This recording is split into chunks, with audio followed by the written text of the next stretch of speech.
Welcome, podcast listeners. It is episode number 382 of the Fret Talk podcast. Oh, Christmas is like ever looming. I think the next thing we might record might be the Christmas one. Geesh. I don't know. I've not worked out the maths on it yet. We might have another one before that. Well, I suppose we need to work out whether, given that Christmas is like a Tuesday or a Wednesday, are we doing a Monday episode and then a Christmas episode, or are we just going to sack that week's and just make it the Christmas? Because I feel, and this is just my personal opinion, that we sack off the Monday stuff and just do Christmas is in the week that the next one releases in, so we just do the Christmas one. Yeah, it might be the case. We tend to have our individual single 1 week off the podcast during the Christmas period, so that will be tradition.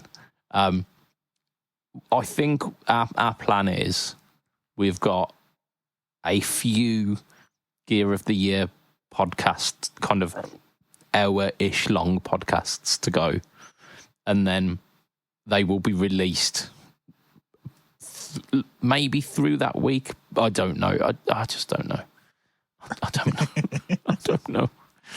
Something will happen, basically. Yeah. We'll record it and see what happens. Yeah, absolutely. Make it up as we go along. That's how the Fret Talk podcast has been done for the whole time, isn't it? Yeah, that is the tradition, isn't it? Just see what happens. Wing it. Yeah. Oh dear. Yeah, so I think I've derailed the start of this podcast already. We've not done our usuals. It is episode number 382 of the Fret Talk podcast. You are joined by your host, Mr. BudgetPedalChap. That's me. And you are joined this week, of course, by a very unwell, semi-awake, Mr. Matt Caline. Say hi, Matt. Hi, Matt. Hey. Yeah, I definitely didn't wake up about half an hour ago. Indeed, like a touch and go episode. Not the most touch and go that we've had on this podcast, though. Really, is it? Like, no. We've cut it finer than this. Yeah, I mean, we've still got 5 extra days if this had gone terribly wrong. Yeah. We're not doing this on a Sunday afternoon. Oh dear. Yeah, like those were the days, weren't they? Like the live ones that used to get turned around in an afternoon. It was like recorded and then out the next day. Oh no, it weren't. It wasn't. No, it was. We recorded out of sync. Yeah. So we'd record on a Wednesday, release that on a Monday, then record that Sunday. But everyone could watch that one live. But then it would wait for 8 days before release. Good times, man. Good times. I mean, I do appreciate that we don't have to do this live anymore. It's absolutely like it was fun. We had a good run with it, and some of the benefits of live of being able to interact kind of whilst we were doing the podcast with the viewers was quite good. But the like preparation behind the scenes for it, oh jeez, it's just a pain in the ass. Yeah, it really was. So I'm glad that we can do it in the comfort of our own studios. Let's use those inverted commas. Yeah, this is definitely a studio. Yeah, I mean it. Yeah, what else would I refer to this space as? Because it's, I mean, Manden would probably be the one, wouldn't it? My missus refers to my office as a child's bedroom because it's just Lego on every wall. Yeah. I mean, there's no bed in here, so I dispute that fact. But yeah, but it's definitely a space for a younger person. Yeah. And like, where's the problem in that? Like, we are all youthful at heart. Exactly. I'm just, reliving my childhood. And I couldn't buy Lego when I was younger because I didn't have a job, and Lego's not cheap. Yeah, Lego really fucking isn't cheap, is it? That's the joys of parenthood, that is. Like, realising that some things in this world are not as cheap as you thought. Cheese is one of them. Cheese is a fucking an absolute scam that we've all bought into. A delicious scam. And fucking Lego, but Lego lasts forever, doesn't it? Like, I had a box of Lego that was handed down from a generation before me, and just all random mismatched bits.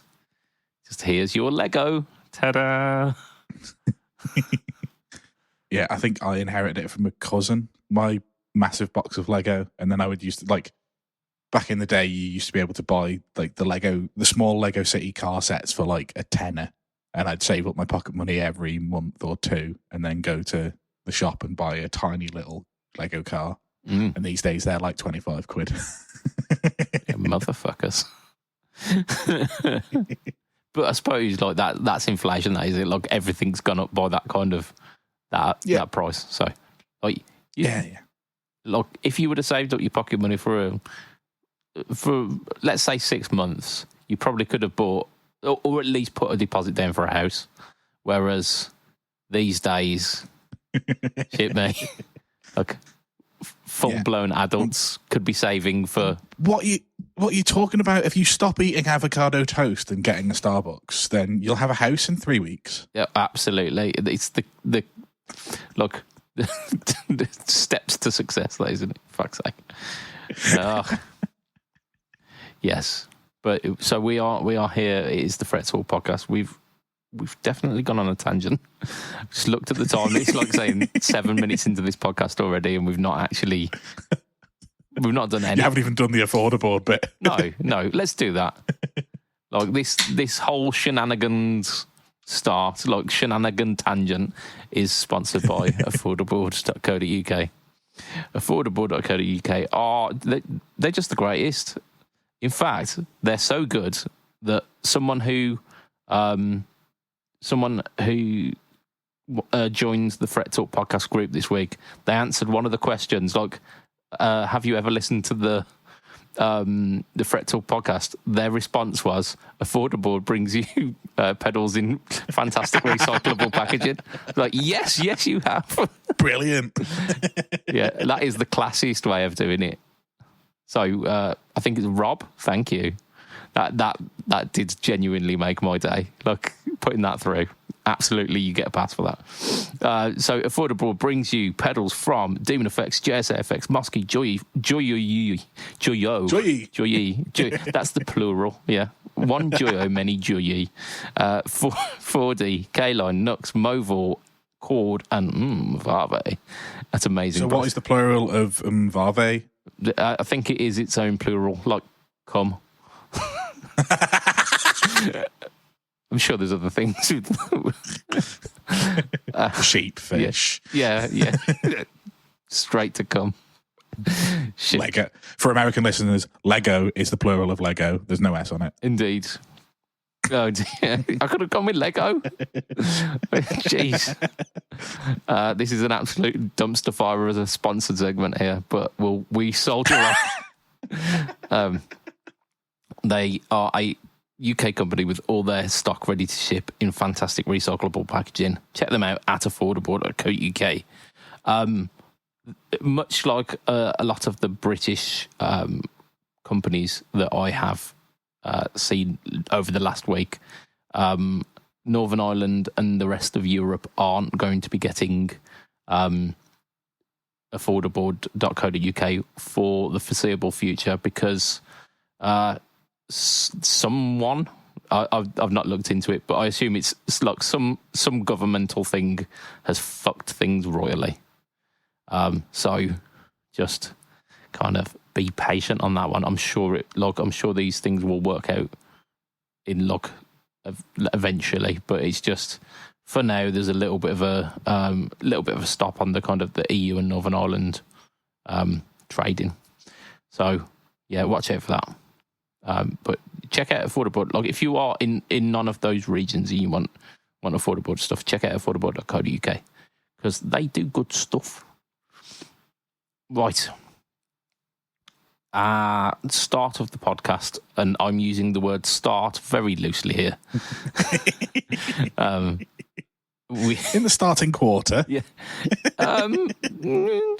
Maybe. Yeah, we still are. Definitely. Yeah. Yeah, just about, just kind of nipping into that first quarter. We mentioned shit news of the week.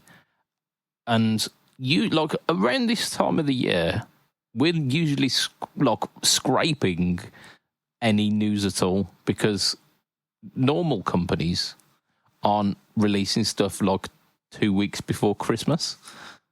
Yeah, I think the only ones I remember, like, usually this time of year, it's like stuff that was released in October that we didn't really care about, but there's not much else being released. The only ones I can think of that were late releases last year, we had the HX1, which is the end of November, and the Crazy Tube Circuits High Power, which again was the end of November. Yeah. And I don't remember anything else good being released after about September, October. Yeah. It was kind of that time, and then until mid-January. And then it was kind of like the ramp up to like the guitar shows, weren't it? Yeah. But yeah, some like the companies that we're going to be mentioning today obviously didn't get that memo because they've been releasing some absolute just fucking bangers. Crazy Tube Circuits again are on this list, so they've clearly got like a release schedule for their year set up, haven't they? Yeah, and definitely. Maybe it's working for them, but they're not the shit news for this week because they've released an absolute banger. The shit news for this week is it's probably a fine pedal, but it's really fucking boring. So we're going to mention it. Zoom, everyone's favourite Zoom. Multi-effects pedal from the early 2000s. Yeah, not even that. Just everyone's favourite pedal company that starts with a Z. No, Xander. Oh no. Fuck. Yeah, just everyone's Zoom. Can't even. Everyone's favourite pedal that is also the name of an online video chat service. There we go. Nailed it. Absolutely nailed it. Yeah, because there isn't a Teams, is there?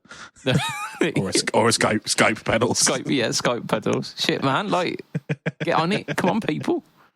Does Skype even exist anymore? Was that not just absorbed by Teams? I think there's a Skype icon on my browser.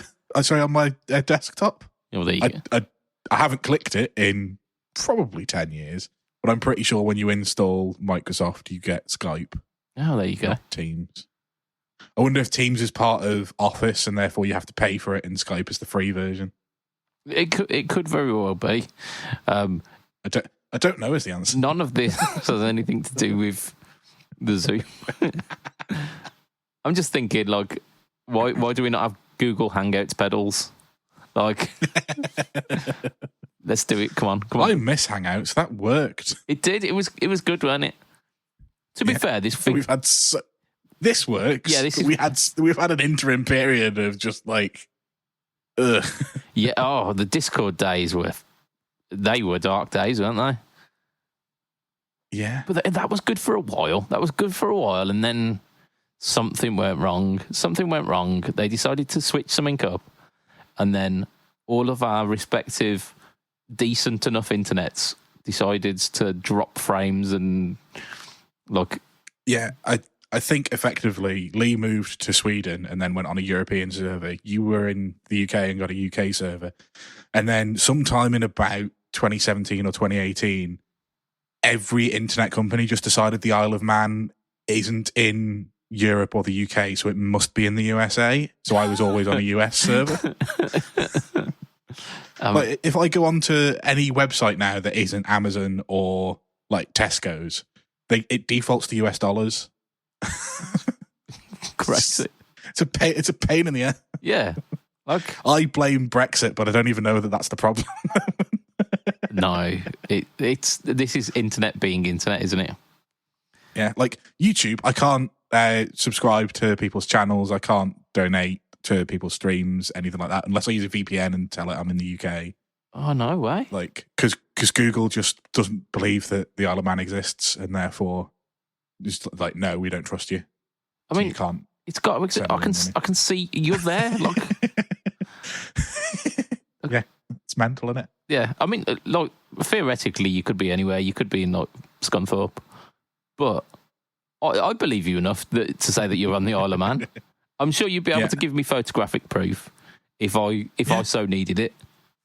Yeah, and like if like my IP says the Isle of Man, and they just like, yeah, don't trust that. It's not one of these 7 countries, so no, you can't like do anything. Like, yeah, well, don't worry, you can pay for things on the Google Store, but you cannot support creators on YouTube.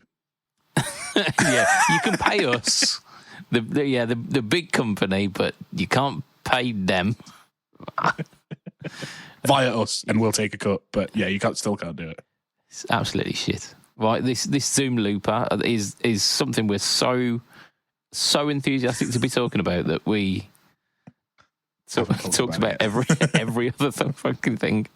Oh dear. I mean, it looks nice. It's like bright green. It's in the same kind of format as those other multi-stomp pedals that they've been releasing recently, like the multi-stomp. Like there was a drive one, a modulation one, something else. I can't remember. They're on the Gear of the Year list. Sorry, Guitar Stuff of the Annum list. They will be briefly mentioned before we gloss over them for much better products. Yeah. Just as a little sneak peek here into the next time I'll talk about them, I'll be slurring a lot more. But the essence of what I'm saying is there. They're not very exciting, are they? But yes, stereo in, stereo out, looper. It's got a stop and an undo function like every other looper. 13 hours apparently of recording 19 minutes of stereo. It's a lot. It's a lot. It's got MIDI in and out as well. And a USB-C, get in. The problem is, it's a looper, isn't it? And it's a single foot switch looper, and that is the problem. So it's only really good for home practice. Yeah. Because there's not enough control for you to use it live, and everyone's done this already. Yeah. If you like Boss, you can get a Boss one. If you like TC, you can get a TC one. I'm sure there's other ones that I just don't care enough about to remember. Yeah, I used to use the TC one all the time. And like you say, like really good for like home practice, because I could just like scratch out a nice simple loop and then jam over that for much longer than I should have. Yeah. I assume this will do something similar. They're fine, but it's too little too late, maybe. I don't know. I don't see who this is for. Yeah. If someone like released like a faithful recreation of a Tube Screamer, it'd get the same reaction as like from us. Like we'd go, oh, that's really, really cool. But like there's plenty of choice out there. Yeah, and like, was it 170 quid, something like that? Yeah. Look, I assume that's because some loopers don't have MIDI in them, but like I don't know what you do with the MIDI, but then I don't use MIDI. That could be for like setting all of the different functions on a MIDI controller. So you got like the pause, the play, the stop. There's a rewind, like a reverse function as well. So you can do slightly crazy stuff with it. Okay. But it defeats the point then of having, like, if this was the idea behind it and you wanted all of that function available, like readily available, then you just make a bigger pedal that does it. Yeah. It's certainly not for me. Yeah, so like TC do that. Like they did the Ditto X2 and the Ditto X4. Yeah. And I think the Plethora does that as well, doesn't it? Like the Plethora X5. There is a looper in there. Yeah. I don't know. I've never used. I don't know if it's in the X3, and I certainly have never attempted to use it. But yeah, because we're over it. Like we're over that now. Yeah. But yeah, it's just like nice try. Zoom. Stick to the streaming software. That seems to have done pretty well. Yep. Yeah. So I think we're going to mention. I'll tell you what I've done this week, because from something that's like not all that innovative and not all that exciting to something that's the complete opposite of that.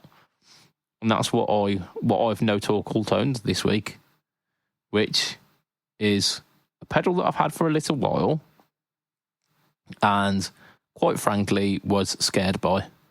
I looked at I opened the box and looked at it and thought, my gosh, there's a lot going on there. And then closed the box and then put it on a shelf and like played all of the like drive pedals that I had in the back catalogue on and stuff, because they're much easier to do. Yeah. So I finally like plucked up the courage this week and opened that box up again. Went, okay, we're gonna do this. And I opened up the Nux Timecore Deluxe Mark II. It's got something like 7 different modes, like 7 different delay modes. The first of which is called the Phi mode, and that's apparently based on the golden ratio. Like the subdivisions are based on like that 1.68, so on and so forth. Like the golden ratio kind of repeat time. So everything that you plug into it just sounds really awesome. Like it's just it's tuned very well. Like you've got your standard modes. You've got like a digital, you've got a tape, you've got a analog, all of which it says are based on very, very notorious versions of that. So like the tape delay is like inspired by the Boss RE201. And you've got like, there's an Ibanez modulated delay. There's like the Boss DM2, the one of them's hinting at, and all this. So like some really nice sounds in there. And then I was looking on the front of it, and you've got like your mode selector. You've got mix, and you've got feedback. I was thinking, well, where's time? Like surely time is one of the things that you'd have on there. Can control. Yeah. There's another dial, but that sets like crazy subdivision patterns. So like triplets, like there's like 16th notes, quarter note triplets, and so on and so forth. And I was like, well, where's the time then? Turns out the actual foot switch is always in tap tempo mode. And literally you just tap. So the only way to do it is to tap. Yeah. But it's phenomenal the way that it works, because like you tap and hold and it switches it on, switches it off. You just tap in and then you tapped into the song. Like without the need. So like with the TC one, you had to engage that mode. Yeah. Which was a bit of a ball ache. And I never really trusted. Whereas these guys have done it the other way around. So you just tap on it and then you're there. So like it's made it look really, really user friendly. Yeah. And then you've obviously got this time control that sets the subdivisions. So you tap it in and then you set to like triplets, or you tap it in and you set to like these weird like syncopated dotted things, and you mix that with like the ping pong mode, and then you like instantly doing Brian May, or you're instantly doing like the Edge. Yeah. So all of this from like, I think it was like 80 quid for that delay. A lot of the delay sounds are really good as well. It did end up being a rather large No Talk All Time video though, because it's got so many different things to do. Yeah. It's not like a drive pedal with three knobs. Yeah, you can get that done in 3.5 minutes. No, this one, it's somewhere in the region of about 8 or 9 minutes, which I think is quite good, to be honest. I think I've done quite well there. Look, the final feature that I want to mention on it as well, you've got on the front is a little toggle switch. You've got true bypass or buffered bypass for trails. So, you look, if you want trails on, you've got trails. If you don't, you haven't. And then there's a middle section for like basically saving the preset for each of your thingies. So like you set it to the middle setting, you set all your controls, and then ta-da, that's saved to that preset. So like what more can you want? And it's bright orange as well. Bright orange and sparkly. There you go. Just get it based on the colour alone. Yeah. I did another video on the Hello Kitty fuzz as well, because by this point I can't help myself. I really did want to get my money's worth out of it, especially since finding out the truth behind it, which not exactly well hidden truth, but it's I mean, it's technically unique. Yes, I suppose it is. But it's made me wanting to pick up one of the Hammertone fuzzies now. Okay. Because I'm like, that one's going to be worth something in the future, or will at least hold its value. So if I'm going to use it, I don't really want to be putting mileage on that one. Yeah. Whereas I know that I can get the same sounds out of something that doesn't have that value attached to it. The problem is that the used versions of the Hammertone one are more expensive than the new one. So what? I don't know either. I assume they probably started off at around the £100 mark, and people are kind of taking that price as gospel, and they're like selling them for like 70, 80 quid. Whereas you can get them new, like you could get it new on Toman for 50, and even if you like include the shipping, which is a tenner from Toman, it's still cheaper than still less. yeah, still cheaper than used. So I'm in a bit of a quandary with that one. Like, do I go for just buying a new one, or do I get a used one for more? Probably not. Yeah, I'd just buy the new one from Toman next time you're buying something from Toman. Yeah, that might be the thing. Yeah, like next time I'm buying a big bulk buy of strings, just go. Or the next Fusion series that you buy. Yeah, that's gonna happen, isn't it? I mean, I've done quite well actually. I was tempted by the SC Modern. So not the SC Modern, the ST Modern. And I haven't bought one of those yet.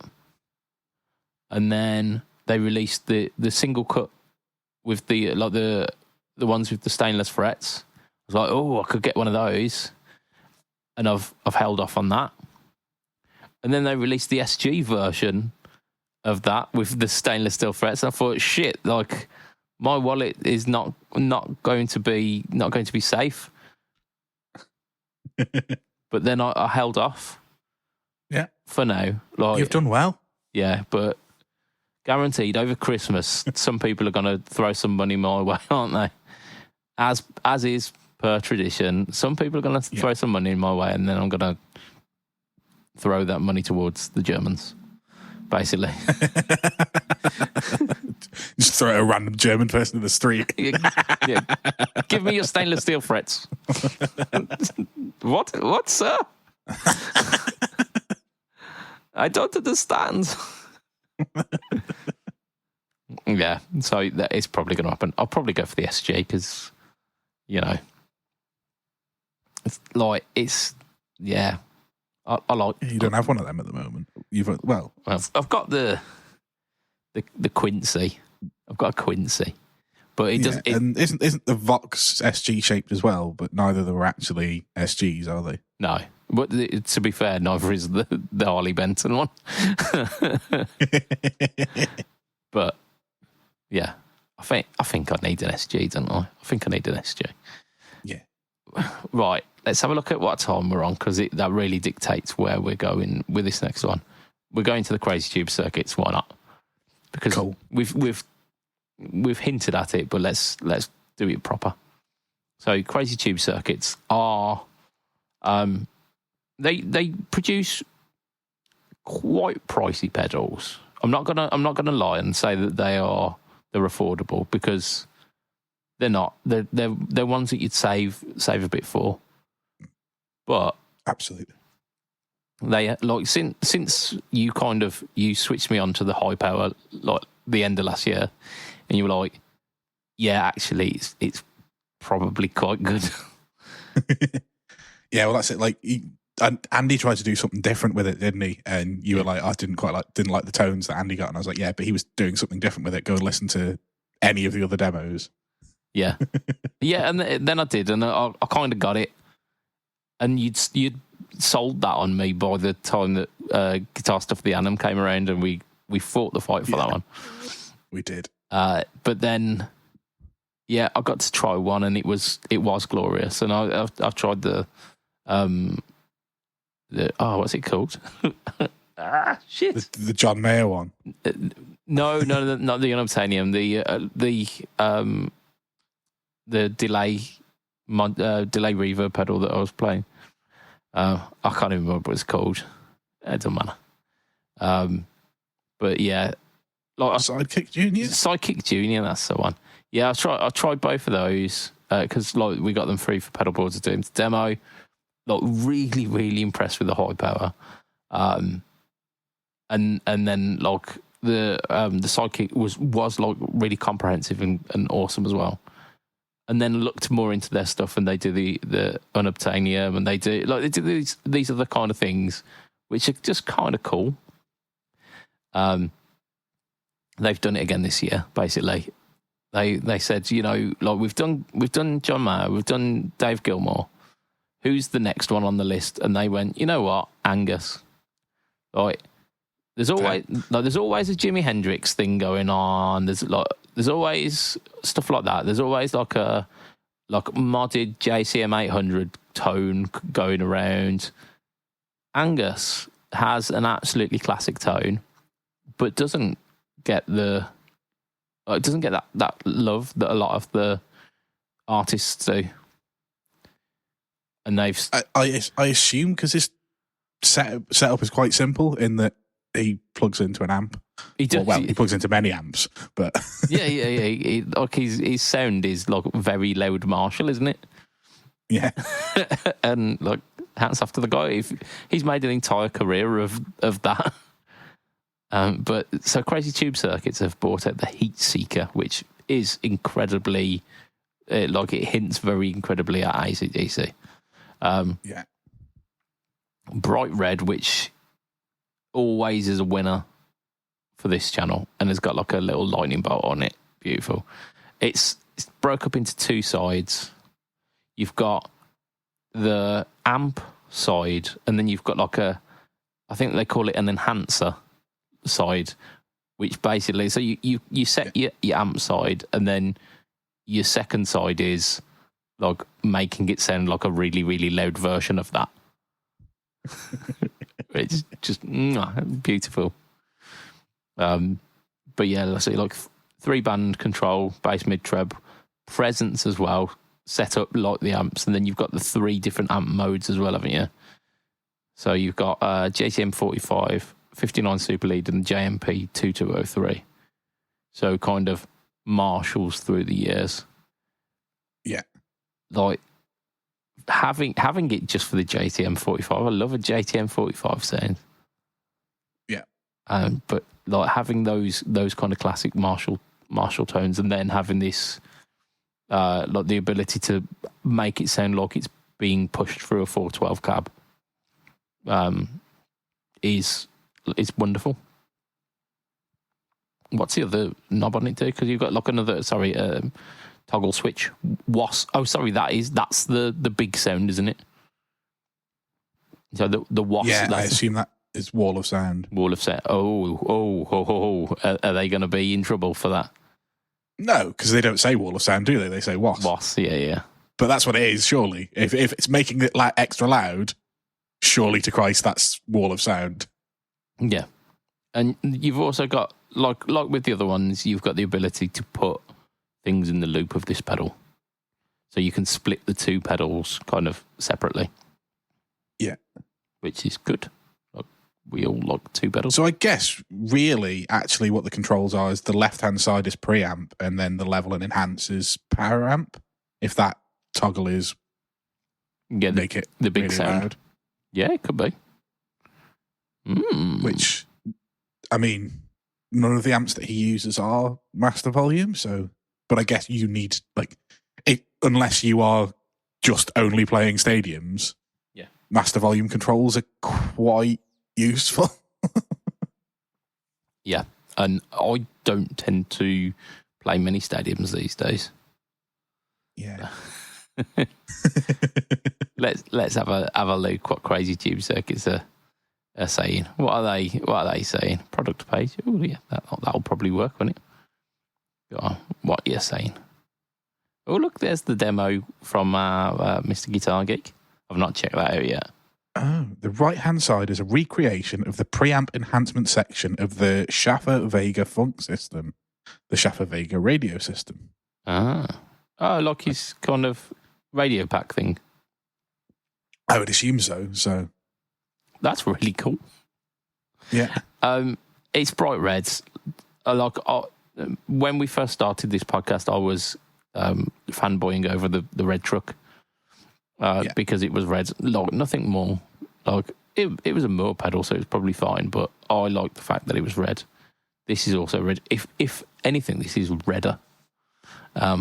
It's less truck-like, though. Considerably less truck-like. But I like Crazy Tube Circuits, and I am definitely interested in this. Yeah, I'm going to go and listen to a load of demos after this. Yeah. It's probably going to inspire me to buy a certain stainless steel fretted double cut. And if I'm buying that, then look, I've got to get the sound, haven't I? So, yeah. Chuck one of these in the basket as well. While I'm there, throw a hammer tone in because I want to save on the postage. Yeah. There you go. I'm poor.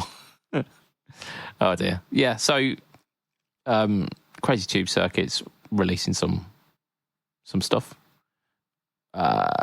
We've put it off for long enough. We've put it off for long enough. In fact, actually, no, we've got a little bit of time.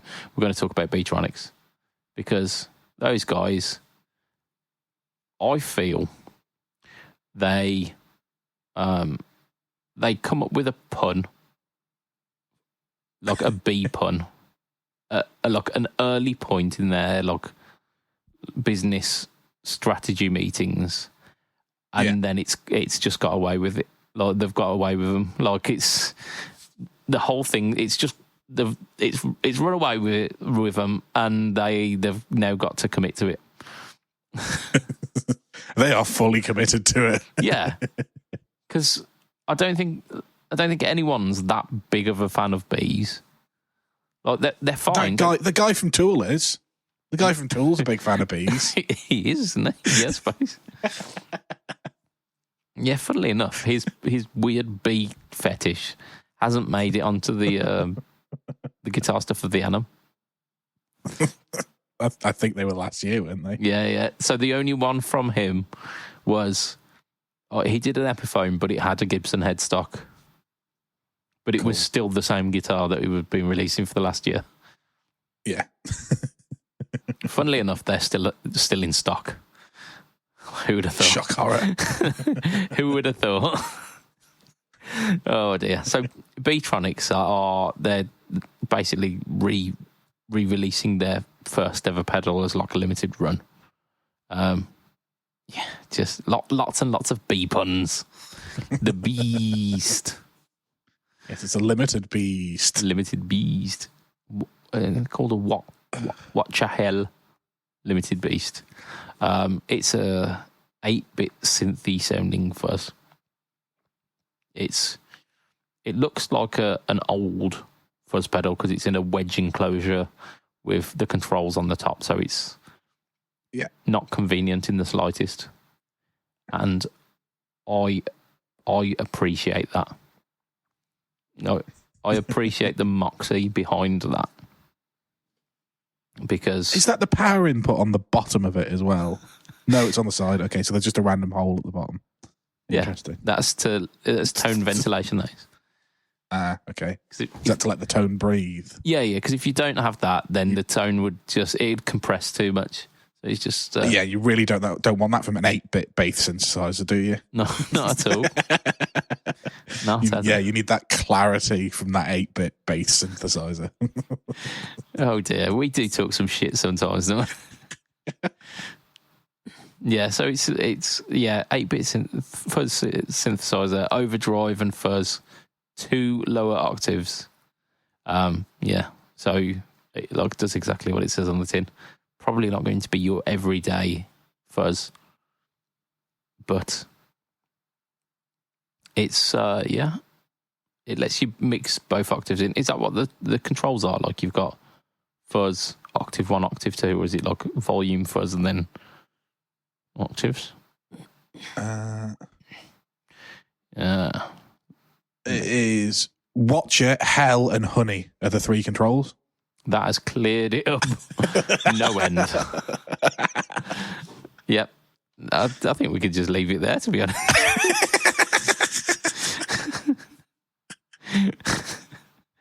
Oh, dear. Yeah. Yeah. 2 sub-octaves sound similar to an 8-bit bass synthesizer. Blend for both octaves. Volume for drive, fuzz, and individual controls for... So I assume the volume for drive fuzz is the blend and then individual controls for each octave, unless it's volume for each octave and then a blend control. But yeah, they're called Watcher, Hell, and Honey, so good luck working out which one does what. Yeah, you're going to have to use your ears on this one. They're limited to 300 units of the standard one and then 40 of the custom shop versions. Oh, and limited 20 units with different artworks. Okay. So the custom shop ones are slightly more expensive. They do that though, don't they? They do like a standard run of them, and then they do like fancy paint job versions for a little bit more. I'm cool with that. I don't. I'm not angry at it. I don't mind that business model. Like having just a standard like production like off the shelf model, like is your cheap model, and then you've got like if you really want to support the company and have something a little bit fancier, a little bit nice, then you can go for the fancy version.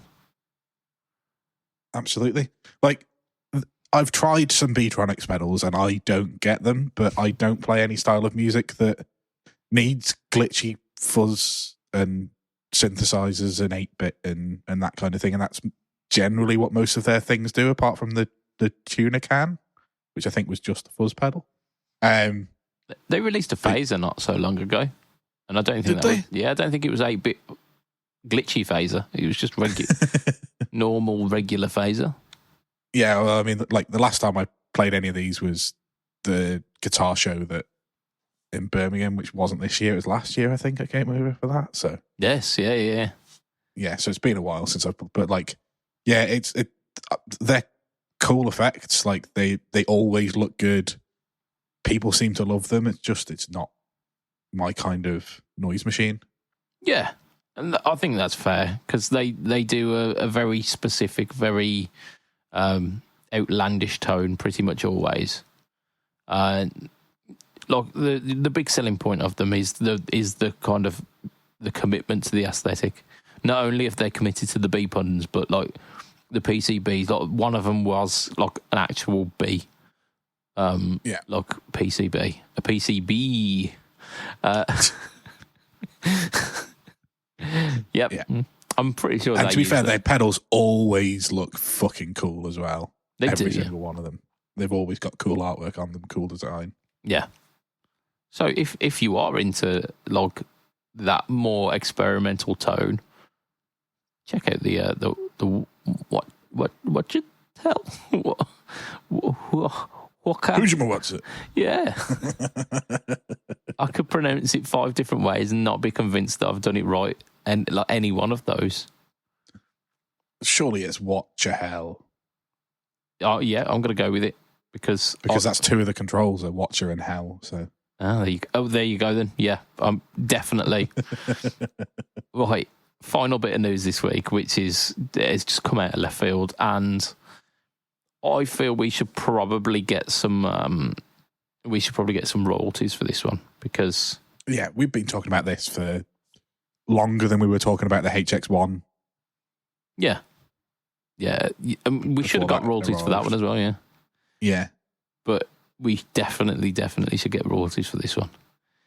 So the Plethora is a line of pedals, like we mentioned them earlier in the podcast. They do the X5, which is the big boy, relatively pricey, but like definitely bang for your buck with it, because like MIDI, effects loop, 5 different TC pedals, stereo, all the like mod cons, the fancy gubbins. Then you've got the X3, which is slightly less fancy. It doesn't have an effects loop. I think it's still got MIDI, but only does 3 rather than 5, which would be enough for most people. They've now brought out the X1, which is basically a tone print pedal, like any of the others, like the Hall of Fame, like the Flashback, like the Corona Chorus, the Helix Phaser.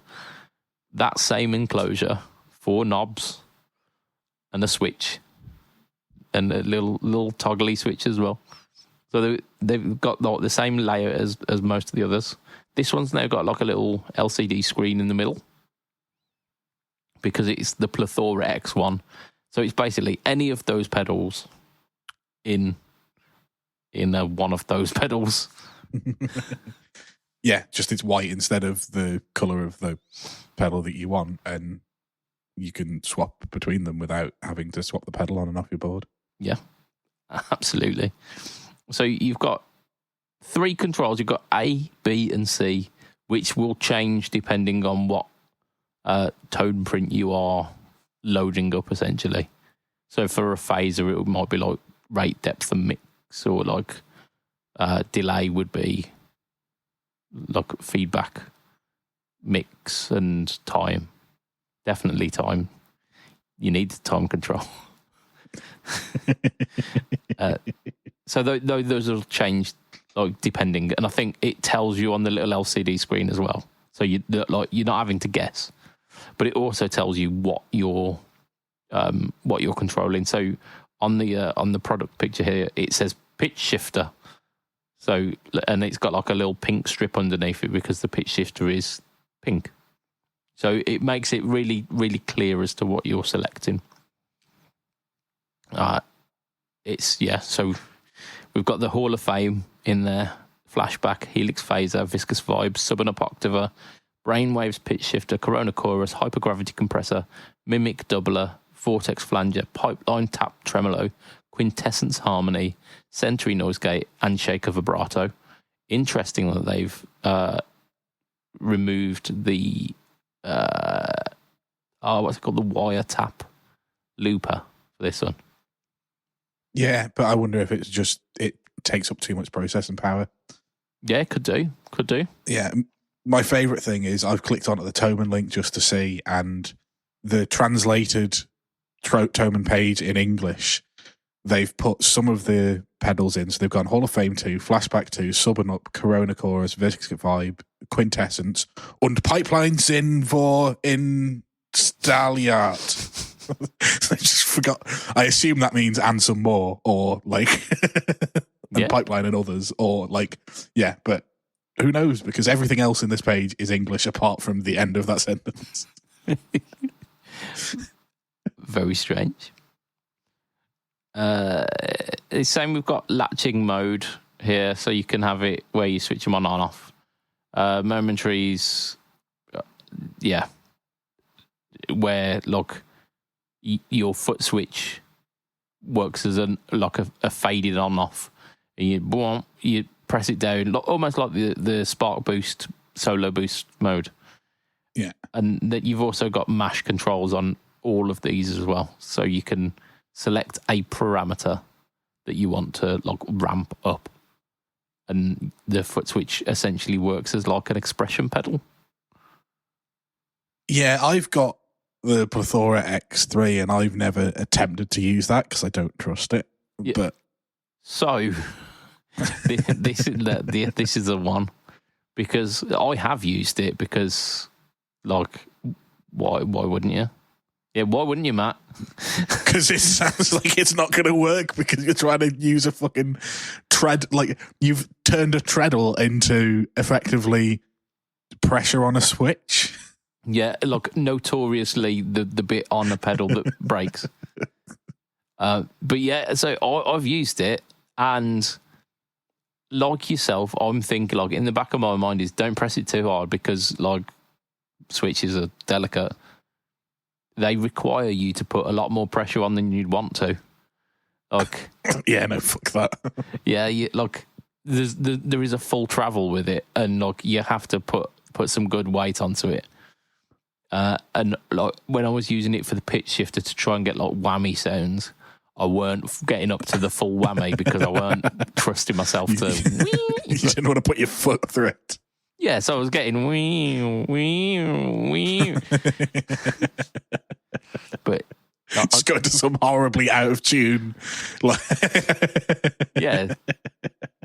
Tom Morello from Wish is what you're getting. To be fair, I think if I tried to do Tom Morello, I would sound like Tom Morello from Wish. Yeah, absolutely.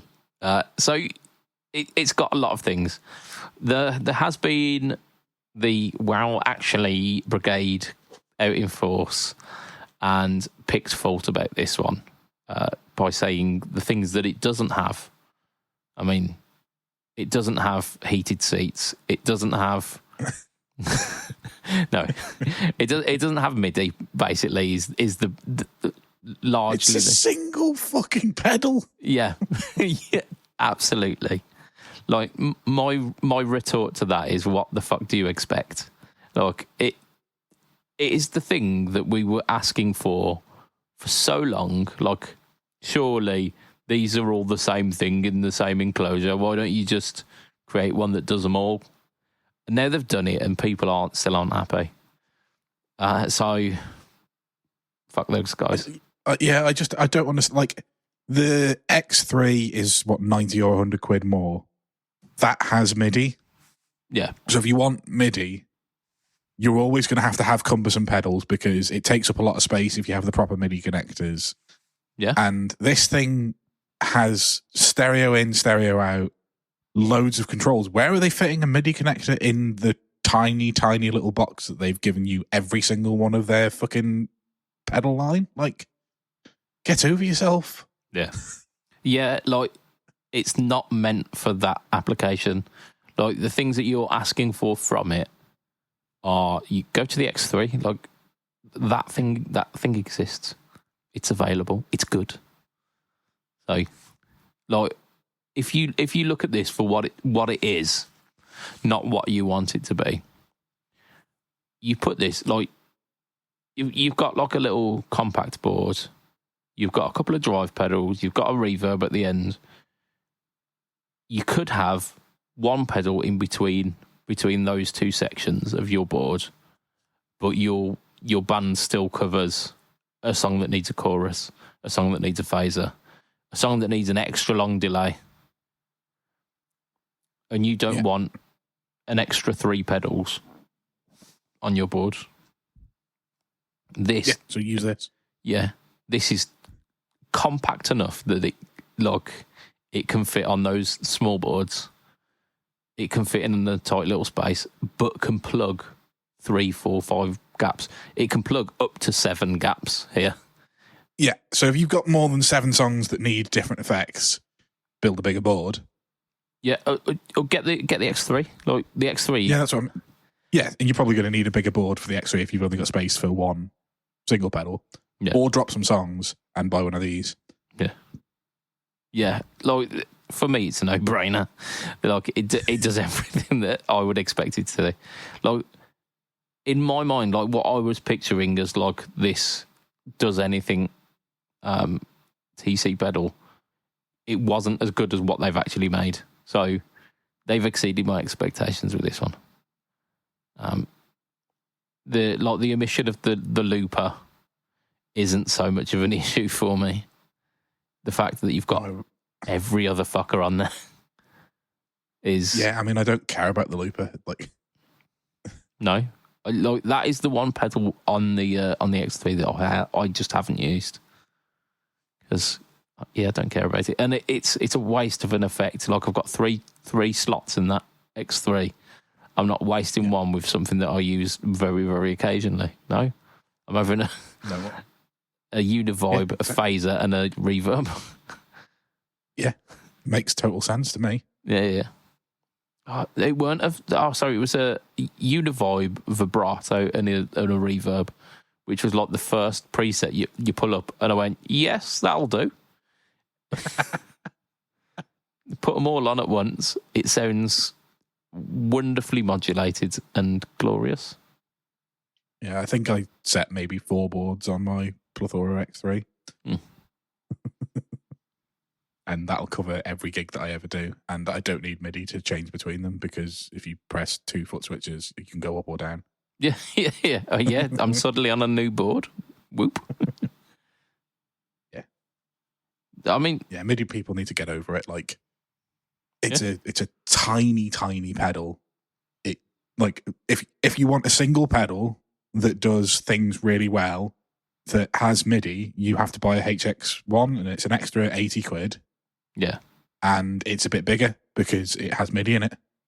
Yeah, or you can buy this. You've also got like drive pedals in that as well. Yeah. I wouldn't use them, but yeah. Yeah, it's like the M5. They're fine. Yeah, they're fine. Like, they're better than the ones in the M5, absolutely. But like, it's not like I don't own drive pedals that I like, so why would I bother with digitally reproduced drive pedals that I like when I've got the ones I like? Yeah. Like, yeah. Why take those drive pedals when, like, I could just, like, if I don't have the drive pedal I want, buy more drive pedals. Like, yeah, and everybody knows you need more drive pedals. No one's ever got enough drive pedals. Yeah. I think, yeah. I've got 4 drawers of drive pedals over there, a board with some extra drive pedals behind me, and my board is downstairs. And that's the correct way to collect pedals. Just a listener, if you were wondering, correct.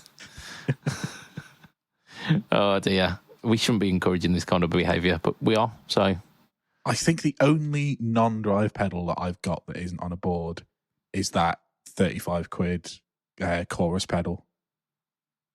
You know, the the Afterglow. Yeah, I think because everything else, if it comes off the board, I'm like, yeah, I don't want. Oh, actually, there's a whammy on the window shelf there. I lie. Oh yeah, I can see that. I just saw it in my own camera. It's like, oh, I didn't know I had a whammy. It's so inconspicuous, isn't it? Sitting there against a white wall, white background, bright red pedal. Oh dear. So yes, the X1 is like, it's true TC fashion. They announce it and it's out. Like, it's just there, like it's available. So because it's out this year, right? Yeah. Guitar stuff of the Anim. It's out and it's already sold out on Thomann. Is it? It's 6 to 8 weeks. Oh wow! Well, there you go. There you have it. So if you're getting it, you'll have to find a UK supplier, because Thomann aren't getting it for Christmas anymore. Yeah. When we started this, by the way, that was 2 to 3 weeks. Oh wow! So the pre-orders have gone up. The pre-orders are definitely going in at Thomann. Get in. Yeah. So I think that's us for this week. It definitely, we will be considering that one in the pedal category. I think realistically, we've probably got an idea of what's going to be going in another couple of the categories. But like the actual guitar stuff of the Anima, it's up for grabs, isn't it? Like, it depends how the night goes, doesn't it? Yeah. Off the top of my head, I think I know what might win, but I said that a couple of years ago, and some drive pedal that I haven't seen on a board in 2 years was very, very close to winning if it didn't win. And I can't remember the name. Is it Revival Drive? Am I getting that right? No, the Kernham Ridge. That's it. That's the one. I'd forgotten the name of it because I haven't seen it in about 2 years. You've obviously not had a chat with Lee in a while. No, I haven't. Yeah. Because we tried to do a podcast together whilst I was on 4G internet, and my internet went, nope. Oh, it completely crapped the bed, didn't it? And then either I've been ill or Lee's been ill, or we've both, nothing's synced up. So I don't think I've actually spoken to Lee for about 6 months. So Guitar Stuff the Animal will probably be the first time that I do. Yeah, it's quite bad that we are trialing that as our convergence. Considering the last time that we tried it and it just did not work. Yeah, but I think that was my internet, and my internet is a lot better now. Yeah. My internet's enough to hold superhuman, to glue us all together. Yeah. Well, this room's a bit crap. It's only got like 500 download. Yeah, correct. Those were my exact words. Oh dear. Right, so we're extending thank yous to our listeners. You lot have made it this far. Make sure that you tune in for either next week or the next episode, where we will be talking about all of the stuff what happened throughout the year and pontificating on all of the good stuff and some of the accessories. Oh dear. Yeah, there are definitely some categories that are plumper than others. Lots of pedals, lots of guitars, not so many of certain other things. But yeah, tuning will be... There's lots of amps. Yeah. I mean, we've stretched the definition of amp now to include pedals that are amps. Yeah. So, like we did this, it was either last year or the year before where we made that distinction. Anything that acts as an amp, has the feature to act as an amp, will be known as an amp. Yeah. So we like threw in flamps into that. We threw like multi-effects units that had like cab, amp and cab. Yeah, had to have amp and cab. Couldn't just be like amp. Yeah. But yeah, we extended it to that, and I think that works out really well because it clearly defines the difference between because an amp is the meat of your tone, whereas the pedals are the seasoning.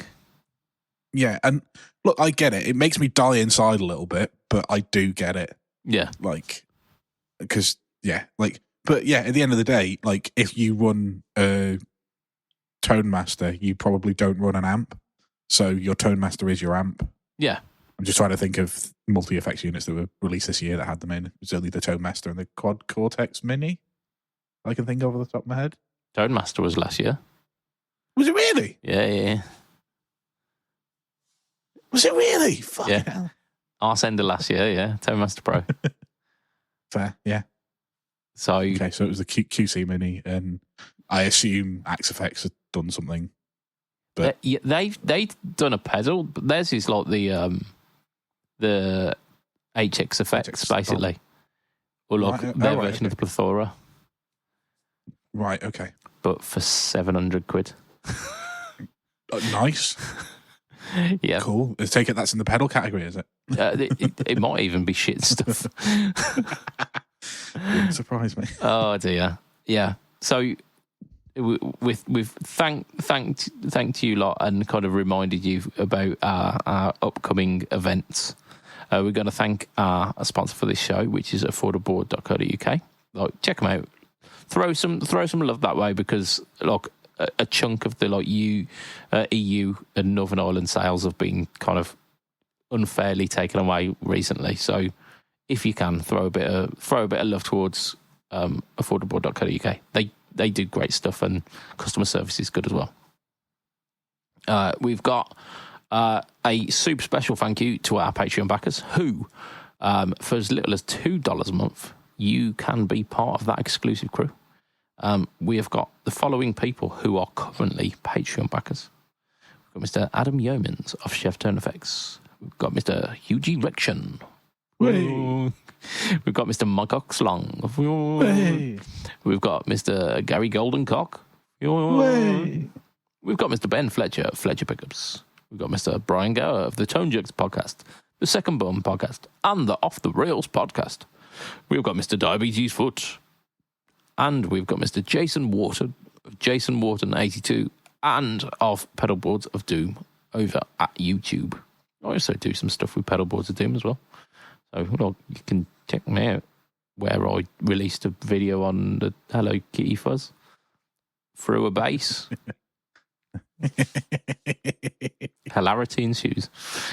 You can also find me at Facebook, Instagram, YouTube, and Threads at BudgetPedalChap. Of course, the No Talk or Tone series lives on the YouTube channel, so feel free to check all of about 200 odd episodes of that out. There might even be more. I don't know. I've not checked it in a while. But this week it featured the Nux ToneCore Deluxe Mark II, should I say, which is phenomenal. Like 150 quid's worth of delay pedal in a 80 quid box. Nice. Matt, where can we find you? I am at heel_MattQ on Threads, Instagram, and Blue Sky. Blue Sky? Yes, I think we had this conversation last time. I've binned off Twitter. Yeah.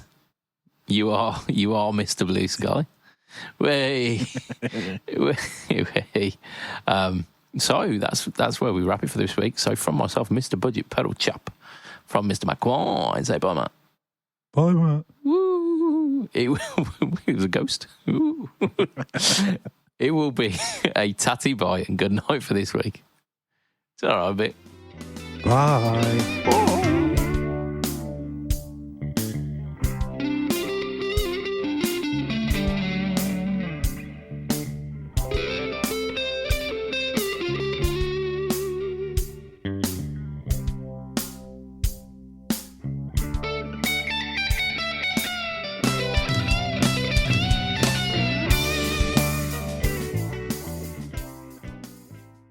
I just spent £300 to hire a limousine and discovered that they don't include a driver.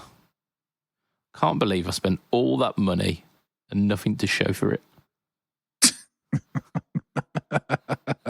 Excellent.